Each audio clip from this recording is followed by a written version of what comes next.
Bienvenido al Pregúntale a tu abogado. La idea esta es una sesión abierta donde todos aprovechamos las preguntas y respuestas y el intercambio entre partes. Y esto es básicamente lo que hacemos. Lo acompañamos cada una de las etapas desde que se ponen en blanco hasta que por fin pueden crecer. Les recordamos que estamos en redes sociales. De hecho, tengo una pequeña herramienta que la comparto. La voy a poner después ahí en el chat para que vean, para que puedan hacer clic básicamente y poder seguirnos en las redes sociales en general.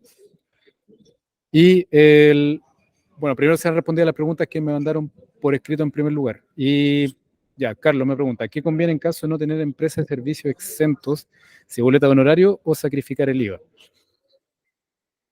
Si no tiene empresa de servicios exentos, o sea, básicamente, claro, si no está en la hipótesis de las sociedades de profesionales que pueden facturar exentos sus servicios, caen en la regla general que es estar afecto a IVA. Entonces, la primera pregunta que se tiene que hacer es, ¿quién es su cliente? Si su cliente es contribuyente de IVA, no hay ningún problema con recargar el IVA. Nosotros que somos abogados y contadores, recargamos nuestros precios con IVA porque el 95% de nuestros clientes son contribuyentes de IVA, entonces lo que es IVA débito para nosotros es crédito para ellos y en la cadena no hay ningún problema. Ahora, si no es el caso y hay un cliente que no es contribuyente de IVA y no le interesa pasar por ahí, lo que no se puede hacer es sacrificar el IVA, eso no existe. Y de hecho, cualquier lecera que se le ocurra hacer con el IVA, la respuesta siempre va a ser no. IVA sí corresponde, exento sí corresponde, pero no hay solución intermedia. Y lo que pasa, Paul, es ¿sí? que ahí, cuando yo te digo sacrificar el IVA, significa que yo me resto de mi utilidad ese 19%. A eso me refiero a sacrificar el IVA. Ya, porque básicamente la otra empresa es exenta de IVA. La que yo le tengo que facturar exenta de IVA. Por eso me pide una factura exenta de IVA. Ya, en lo que refiere a sacrificar el IVA, entonces, en ese sentido, el problema va a ser otro. Eso sí se puede hacer, pero lo que está haciendo en la práctica es disminuir tu precio neto. Sí, claro, exactamente. Y además de eso, incrementar tu compra, incrementar tu crédito, porque en el fondo, de alguna manera, si tú, yo no sé en el caso pero en mi caso, si yo compro factura y yo compro materiales con crédito fiscal, y en el fondo facturo sin impuestos, o el servicio que preste sin impuestos porque se me permite, o la empresa a quien se le va a hacer se le permite, yo acumulo crédito fiscal y en el fondo de alguna manera sí es beneficioso dependiendo que si tengo otras ventas que son afectadas a ello. ¿O estoy equivocado?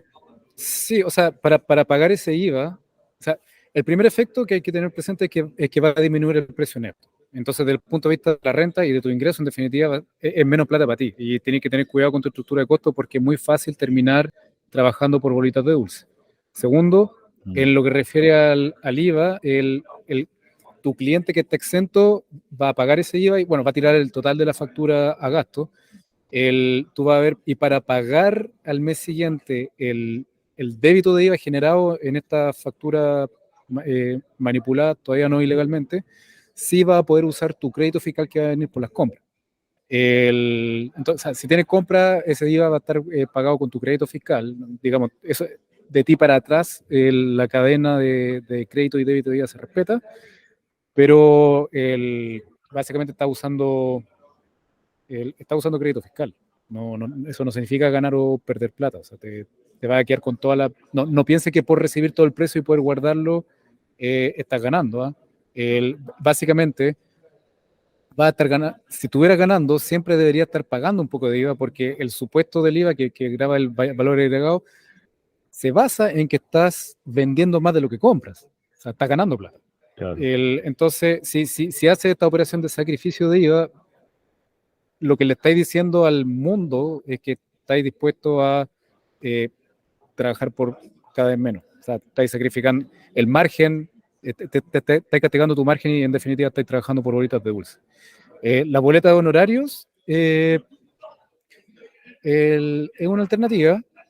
Es una alternativa, pero también puede caer en el mismo problema, porque asumo que el cliente te está diciendo algo así como que quiero que mi costo de empresa sea tal. Y en la boleta de honorario te va a pasar algo similar, aunque con un cálculo diferente. O sea, vaya a tener la retención del 13%, que no es un 13% de recargo, sino que un 13% de retención, se calcula diferente, pero básicamente también vaya a estar trabajando por un precio neto menor y el resto de la plata va a partir para pagar en abono tu impuesto a la renta el próximo año y una colita para tus cotizaciones sociales.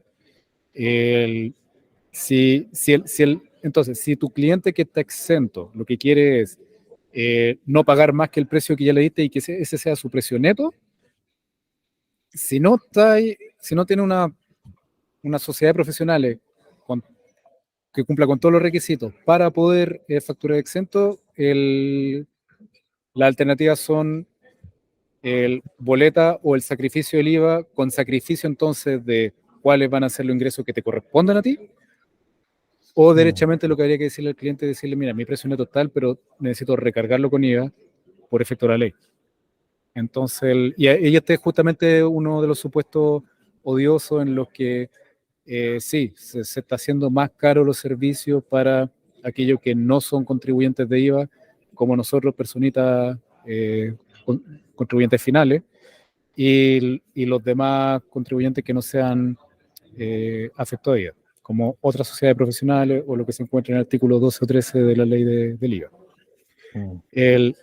Básicamente, solución, o sea, la primera suerte de elección moral que necesito dar es que si es con IVA, es con IVA y punto. No traten de no hacer con IVA cosas que la ley afecta con IVA. Y entonces el mensaje es, el IVA se lo recargan al cliente o sacrifican margen. Y una consulta, porque en el fondo, ¿qué pasa con las ONG? Cuando son su cliente, Sí. tienen que sacar más plata para pagar el IVA que corresponde pagar. En el fondo yo igual les tengo que facturar con impuestos. No sé si la ONG liberan a sus proveedores del pago de impuestos, pero si tú eres contribuyente de IVA y estás vendiendo, sobre todo en tu caso que estás comprando para vender, es con IVA. O sea, por ejemplo, no, puede ser el caso, ojo, ese puede ser el caso de una exportación de productos o servicios. Y ahí lo que pasa es lo siguiente, es aquel que exporta, para todo el efecto, sigue siendo un contribuyente de IVA. El asunto es que por la venta con exportación es por ser una exportación, o sea, es el acto el que a minuto de uno hacer la facturación, la factura de exportación, puede hacerla sin IVA. ¿Por qué? Porque la idea es no exportar IVA, porque en definitiva en el comercio internacional el IVA se pega en el puerto de destino. Lo que significa que si un EG que tiene, qué sé yo, asiento en Sudáfrica y le emite una factura, bueno, está exportándole fierro o exportándole servicio, cuando pase por aduana los fierros o cuando se envíe la factura de servicio por exportación, es una actividad que por naturaleza está con IVA, solo que por el acto de exportación va a ser sin IVA. Pero es importante tener presente que son contribuyentes de IVA porque no afecta el derecho al uso del crédito fiscal. O sea, por lo general los exportadores, como al final hacen la factura que viene sin IVA, se quedan con un montón de crédito fiscal para atrás que no se compensó con un débito fiscal porque no se nos generó a causa de la exportación. Entonces da derecho a recuperar el crédito fiscal de la... En el fondo eso es algo que le podéis pedir al Servicio de Impuestos Internos, que te devuelva ese impuesto después de que se genere la venta. Exactamente. Y ahí hay un formulario específico que mes a mes se tiene que llenar para señalar cuáles son los créditos que están afectos a ese débito que no fue por efecto de la exportación y el Servicio de Impuesto Interno devuelve el crédito fiscal. Esa es la típica devolución del IVA. Y que gracias a la factura de exportación el trámite se hace un poco más fácil, aunque siempre pueden decirte, ojo, te voy a revisar a ti o a tu proveedor y cuánta cosa, porque recién que estábamos hablando de la calidad de los proveedores, o sea, este gran cliente que se te fue con el proveedor más barato, puede que tenga ese problema, porque a él, al cliente grande, puede que le impugnen, por ejemplo, el derecho a su crédito de IVA, si es que viene a su turno de facturas que vienen de un proveedor chanta que no sabe explicar de dónde vinieron los fierros que vendió. Perfecto. Ahora ¿Te fijas la cadena como la cadena? Es por eso es súper importante respetar rigurosamente la cadena del IVA. La cadena de crédito de IVA es una cadena larga, donde si hay un eslabón que falla, molestan a la cadena toda entera. O más bien el servicio se da el gusto de ver a quién a quién va a molestar, y obviamente se va a ir donde el contribuyente que se vea más solvente. A mi Entonces, cliente. y cuando el cliente tiene problemas con el IVA, entonces se empieza a tostar con los proveedores, y es una linda forma de perder un cliente. Mm. Da para harto el IVA, hágame todas las preguntas, a mí me encanta el tema. La gracia del IVA es que funciona súper bien, y funciona tan bien que el, Ay, es que me que entró el diablo. el mejor consejo es aprender cómo funciona legal y regularmente. No háganle ceras con el IVA. De hecho, es tan grave que los tipos penales relacionados con IVA son con cárcel. Entonces, digamos, no hay razones para hacerse el lindo con el IVA. Si el IVA uno lo respeta correctamente, la verdad no debería tener ni un impacto en sus resultados, porque el sistema de crédito y débito funciona. Oye, entonces, para cerrar el tema de la pregunta que hice, como no tengo empresa de servicios profesionales exenta, tengo que ¿Sí? hacer una boleta de honorario a nombre mío, y la retención la hace la otra parte, que la otra parte no es exenta. Entonces, la otra parte va a ser la retención del impuesto a la boleta, digamos.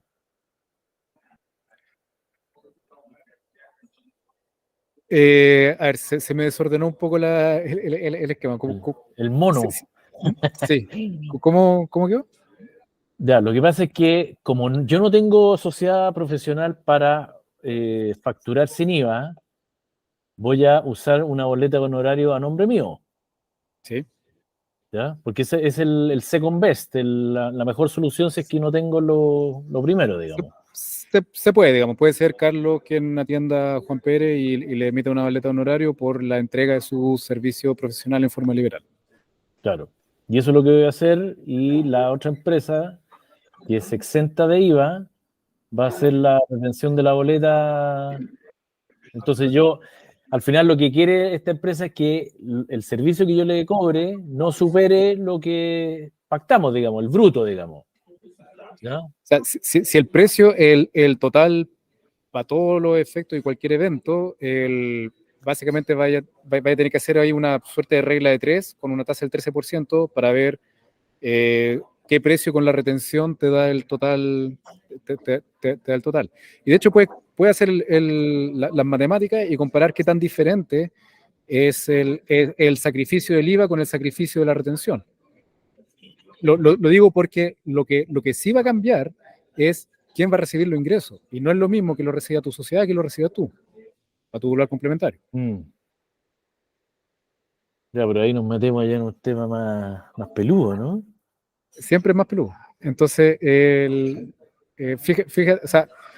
fíjate que tanto estás castigando tu neto y qué tan diferente queda con la tasa de 13 de retención o la tasa de 19 de recargo.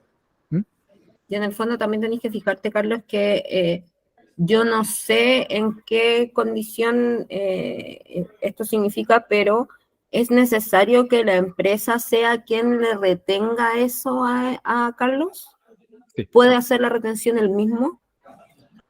No, cuando una persona natural que le tiene una boleta a una persona jurídica, es la jurídica la que retiene. La que retiene. Claro. O sea, porque él va a estar obligado en el fondo después de declarar todas las boletas de honorarios para que él pueda recibir, en el fondo igual va a recibir ese 13%. Sí, o sea, bueno, de hecho va a estar a la buena de que esa persona jurídica que es su cliente efectivamente le retenga el 13 para que no después aparezca todo observado. Pero claro, va a ser cuando esa persona jurídica en el mes siguiente, en su formulario 29, en su declaración de IVA, en la parte de las retenciones también aparezca en el total y pague efectivamente al día, y entonces ahí esa fracción va a partir donde corresponde y la va a poder aprovechar el año siguiente con próximo. la renta y y al tiro la previsional. El punto es que o sea, sí, bueno, y en ambos casos también te tienen que pagar el IVA y después declararlo tú y pagarlo efectivamente, pero el ejercicio que habría que hacer es ver qué tan distinto queda el precio neto que te corresponde como ingreso, y después fijarte que en el caso del IVA, el ingreso, ahora estoy hablando de la renta, la factura con IVA va a tener un ingreso que a partir para la renta de primera categoría de la sociedad, y la vaya a recibir ahora en abril, o sea, tenéis todo el año para gastar. O tiráis la boleta como Carlos, y ahí el ingreso entra en Carlos Bene, persona natural, Mm.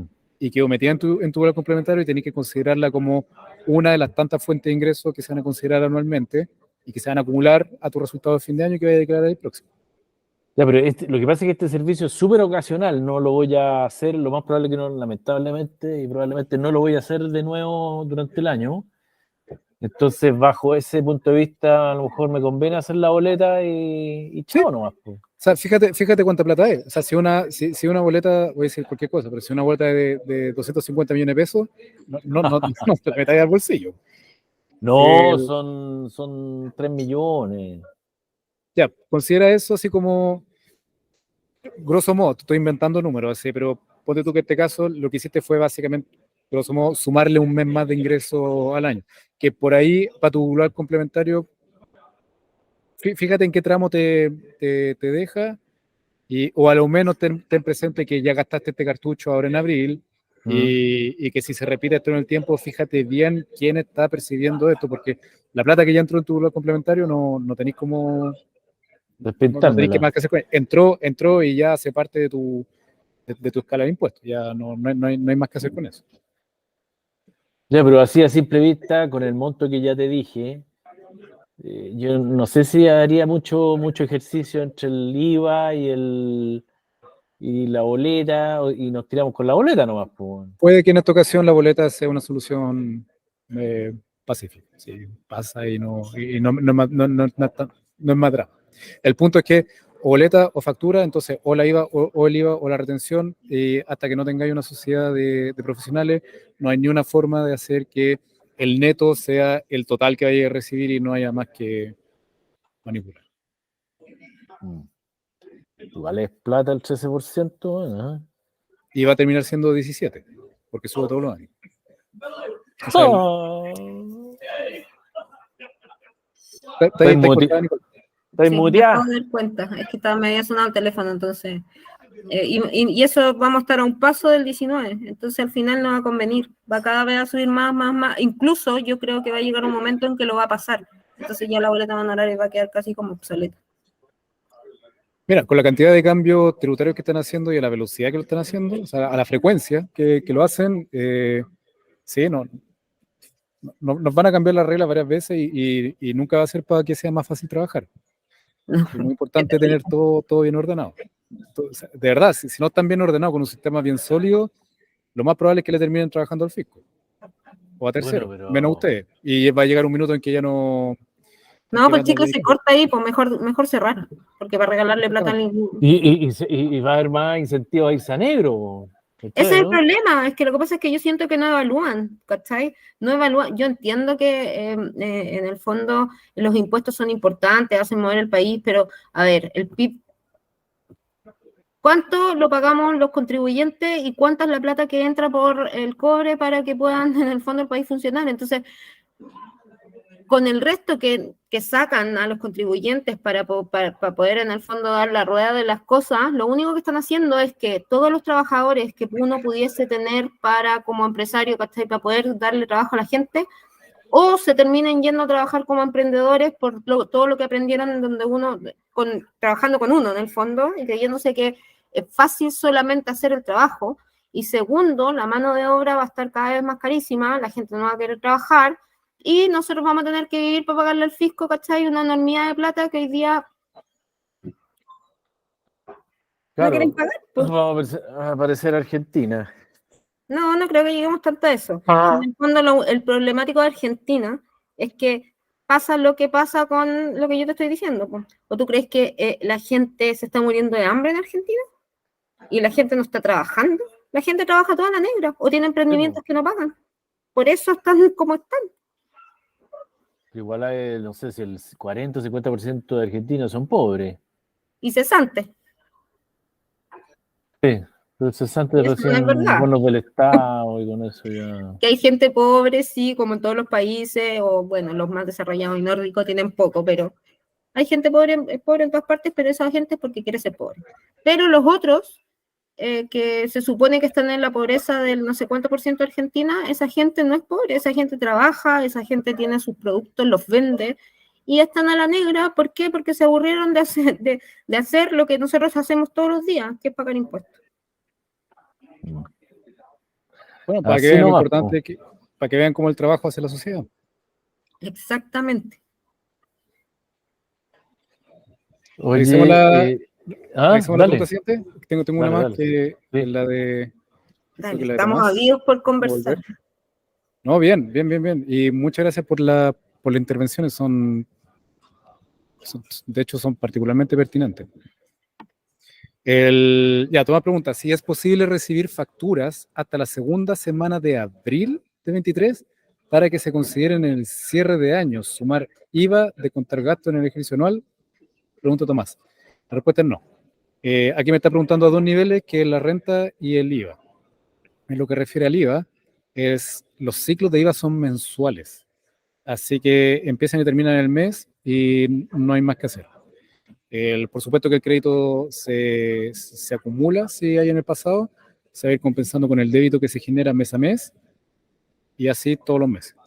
En lo que refiere a la renta, en abril ya es tarde. O sea, si pueden hacer aparecer un contrato que tengan por allá en abril, pero facturas y boletas así de tarde para el ejercicio anterior, o sea, 2022, ya es demasiado tarde. Formalmente se cierra el año el 31 de diciembre de cada año y ya está. Ahí está dicha la misa, se hace el balance, se declara en abril. Por eso fue que hicimos un webinar de la renta específicamente en enero de este año, porque es a principio de año donde se gestiona la renta por todo el ejercicio. Ya en diciembre, incluso hasta noviembre, ya es el límite para conseguir hacer algo sobre las utilidades que pueden corresponder en el año. Así que, y de hecho, esto tiene que ver con esta historia de los ingresos que estábamos hablando recién con Carlos.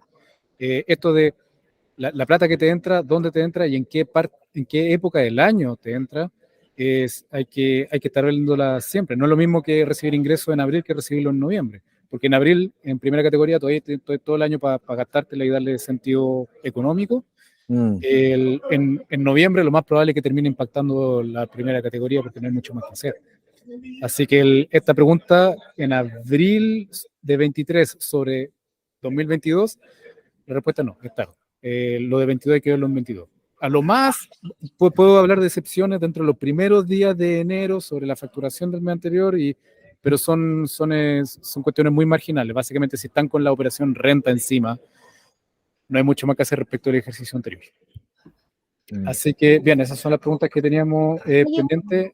Al final de esto les voy a mandar una pequeña encuesta y me interesa particularmente las intervenciones que está haciendo Nicole, porque básicamente aquí le damos mucha importancia a la organización del trabajo y a la gestión del patrimonio para que el dueño de la empresa y del patrimonio que haya conseguido acumular pueda vivir de él, pueda sucederlo, básicamente le pueda aprovechar a él primero y que haga posible su permanencia en el tiempo y que pueda vivir básicamente sin tener que pedirle más ayuda a nadie. Eso en sentido social. Después eso tiene una serie de implicancias políticas, o sea, depende de condiciones macro y microeconómicas que básicamente terminan siendo de política en general. Solo para caricaturizar, la versión liberal que nos ofreció Nicole se basa en que es la producción económica la que sostiene a todo lo demás y no el aparato de Estado el que nos va a venir a salvar por la vía de cargarnos la mano más todavía. Y eso podría perfectamente ser ocasión para, si quieren hablar más político, podemos generar ocasiones específicamente para eso. Yo estaría encantado, ¿no? O sea, yo también me encanta. Dime, yo te lo voy a poner desde el siguiente punto de vista. ¿A quién partimos destrozando primero? Oiga. O sea, sí, podemos hacer un minuto de descargo. Hablando así como, yo no soy, yo creo que soy un poco de la generación del Boric, a pesar de que tengo unos 5 años más que él.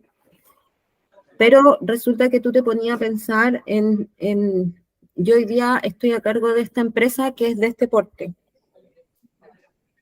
Y todo lo que implica las responsabilidades, las decisiones, y aún así creo que a veces me quedo corta con todas las cosas que no sé a lo largo de los años que me faltan por recorrer. Entonces, cuando pienso en alguien como él, joven, y que creo que ahí me voy a ir un poco más a la calificación personal, él es bastante indolente con ciertas cosas que hace. Creo que tenéis que ser un poco humilde a veces para reconocer que te falta. Y en el fondo, tener o asesorarte de personas que realmente te vayan a prestar una asesoría o te vayan a prestar un buen camino. Porque no mintamos, ¿sí? ¿Para qué vamos a mentir? O sea, en cada gobierno, no importa no le vamos a poner en el fondo connotación política, derecha, izquierda, centro izquierda, lo que sea, en todos hay desfalco de plata, bifurcaciones de no sé qué, que se roban no sé qué, que se hicieron el negocio porque la información privilegiada, y eso no va a dejar de pasar jamás en la vida. El punto es que hoy día este cabro nos tiene un punto no menor de empobrecimiento referente a los otros gobiernos. Porque aún así creo que yo todavía era joven y no era estudiante en ese entonces, pero el gobierno de Ricardo Lagos, mi papá pues, tenía... Entonces tenemos que en el fondo ser capaces de reconocer las limitaciones, y la soberbia que tiene este cabro es impresionante. Eso es lo que creo. Y que esa soberbia nos puede costar caro. Sí. Bueno, ahí tiene toda la razón al principio sobre lo que significa emprender y asumir riesgos, sobre lo que debería ser la remuneración de ese riesgo, que depende también de ti en ver cómo así rentabilizar tu capital y tu sistema de trabajo. Lo que siempre se sabe en estas materias es que el gobierno no te va a ayudar. Los que estamos en este sector y que emprendemos, por definición, estamos renunciando al paraguas que nos puedan ofrecer, y depende de nosotros, entre nosotros, desde crear las condiciones de trabajo hasta hacer cada negocio rentable, va a depender en cuánto nos ayudamos nosotros. No, y lo importante es también que en el fondo se genera toda esta pugna social, lo que hacen de generar la pugna social, porque yo escucho a mis trabajadores, oye, pero es que van a subir el sueldo del mínimo 500 lucas, por ponerte un ejemplo. Y yo me río porque yo los trato de aguanamiento. Le digo, oye, weón, ¿y cuánto ganáis tú? Ah, pero jefa, y no sé qué, y bla, bla, bla. Y yo le digo, ¿pero cuánto ganáis tú, po? ¿En qué te influye la información que te están entregando? No te influye en nada, no llegan ni siquiera a lo que tú ganáis. Pero generan políticas que hacen que todas esas personas que ganan mucho más plata de la que es el mínimo, les complique. Ah, pero es que, ¿cómo me toca a mí? ¿Por qué no tengo el beneficio? Y al final la pulga que existe hasta el día de hoy entre empresario o empleador y trabajador, que te lo estáis cagando. Perdonen, esto va a salir en un video, perdón. No te preocupes, yo tengo la tuto que lo edita, aunque yo no tengo ningún problema con que se manifiesten en buen chileno. Hay una teoría súper interesante de los efectos que tiene o sea, básicamente una crítica a la teoría del ingreso mínimo, que viene de Milton Friedman. Ahí verán cada uno si le cae bien o no a ese caballero, que tiene que ver con el impuesto, que es básicamente un impuesto negativo al impuesto. Lo que él decía es que el ingreso mínimo es básicamente una barrera de entrada a los que no alcanzan a justificar ese ingreso por la vía de su trabajo. Y hablaba de un impuesto negativo para revertir vía impuestos, lo que significa entrenar a alguien y llevarlo hasta ser suficientemente productivo. Y que en el fondo cuando llevar a la producción, entre comillas, máxima o a la más alta producción a alguien, esa persona ya no quiere seguir haciendo lo que está haciendo. Entonces al final pasa esto, el círculo. Él llega a su máxima expresión. En esa máxima expresión ya más no puede optar, porque en el fondo tendría que escalar a otra cosa que él no puede, porque no tiene los conocimientos suficientes, porque no se le presentan las herramientas, porque la misma empresa no le da las herramientas para que en el fondo pase de un cargo productivo a un cargo a lo mejor administrativo, y se va. Entonces volvemos a la rueda. Lo haces productivo, lo capacitas, lo llevas a su máxima expresión, hasta que lo haces, en el fondo, logras que esa persona se fidelice contigo ganando plata o dándole bonos o manteniéndolo un poco más feliz económicamente, hasta que decía que ya no quiere más porque ve lo otro que hay afuera y siempre están ávidos de querer hacer más, pero no saben que eso es partir de cero. Ahí la gente que trabaja en recursos humanos, básicamente lo que hace es que saca a esa gente de su ciclo, o debería sacarla de esa gente de ese ciclo de alienación, que es básicamente cuánto transo mi tiempo por plata, para hacer de su actividad una carrera, básicamente orientar su trabajo hacia lo que quieren. Que si te fijáis es como una especie de categoría intermedia entre el trabajador ¿Sí? de base y el emprendedor. Eso, o sea, la respuesta de eso, mi punto es que no tiene nada que ver con el gobierno, no es político, sino que es social. Al interior de la empresa, tengo entendido que son los que están dedicados a recursos humanos los que deberían estar pescando a toda esa gente y darle sentido de carrera a lo que están haciendo Sí, de hecho aquellos con su trabajo. existe bastante hoy día el tema de que la gente de recursos humanos tiene como talleres especializados para que la gente se sienta más cómoda y a gusto con lo que están haciendo. Porque Hay un recurso. sí, es un recurso. Y entendamos también que esto parte de la base, sobre todo en el área en que yo me muevo, que es gente que tiene poca educación y que son hechos de oficio, en el fondo, que no sé por qué me llama mucho la atención que viven enojados por tener que trabajar. Ahí hay un problema fundamental, ahí estoy de acuerdo, sí. Ahí es, y eso sí puede ser político, y tiene también que ver con la forma en la que nos han entrenado para el trabajo desde la educación, y yo también encuentro lamentable que se vea el trabajo como una especie de carga, cuando debería ser justamente el modo privilegiado de la emancipación. Lo que lucharon las mujeres por poder trabajar y vivir por sus propios medios, imagínate. Y en el fondo hoy día es un problema porque tengo casos cercanos que, chuta, es que tengo que trabajar porque hay que mantener, bueno, pero si no queríamos trabajar, trabajemos, pues, logremos compatibilizar lo que significa familia, hijos, marido, con todo lo que queríamos, pues, si en el fondo nosotros lo pedimos. Bueno, Nicole, ahí eso se define con la política de la empresa. Sí, por supuesto. Pero Misión, visión, todo eso, reglamento interno de orden, ahí debería estar plasmado para dónde va la empresa y qué puede encontrar el trabajador ahí. sí, pero como te digo, lo que más me cuesta lidiar, con lo que más me cuesta lidiar es ese enojo constante que tienen por trabajar. Es un tema no Sí, menor. la disposición al trabajo es verdad que Sí, es lo que más me cuesta. en Y ahí se responde con el proceso de selección. Estoy de acuerdo que no es muy fácil encontrar a la gente adecuada, pero si está con gente imposible, entonces quizás tengáis que o sea, yo rearmar la tu equipo. gente imposible, que es imposible y que no pueden, porque también tengo, es una cosa súper especial, pero la barrera de género no es menor. Entonces, es difícil para un trabajador más o menos bruto, que no está acostumbrado a trabajar con una jefe mujer, que les da, que están ahí constantemente y que en el fondo quieran hacer el tema de que tú eres válida para hacer lo que ellos creen que hacen bien, es un tema. Entonces yo tengo que muchas veces, hay veces que los trabajadores, los que vienen así para hacer esporádico, me duran 2 días. 2 días. ¿Y cuánta gente trabaja contigo, oye? Hoy día tengo poquitos, tengo a 2 personas, porque la verdad que esta cosa está media difícil, entonces nosotros somos una empresa familiar, Carlos, y trabaja mi papá, mi hermano, yo, que somos en el fondo los que están a cargo de la empresa, pero hoy día estoy yo sola, mi papá no está.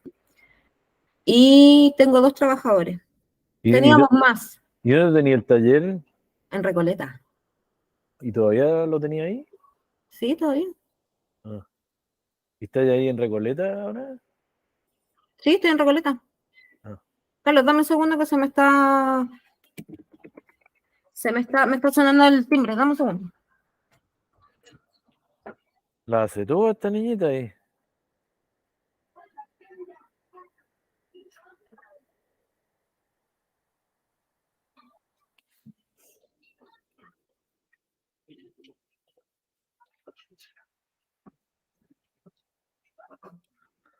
Se nos fue el Paul, parece. Sí, parece que sí, nos dejó abandonados. Sí.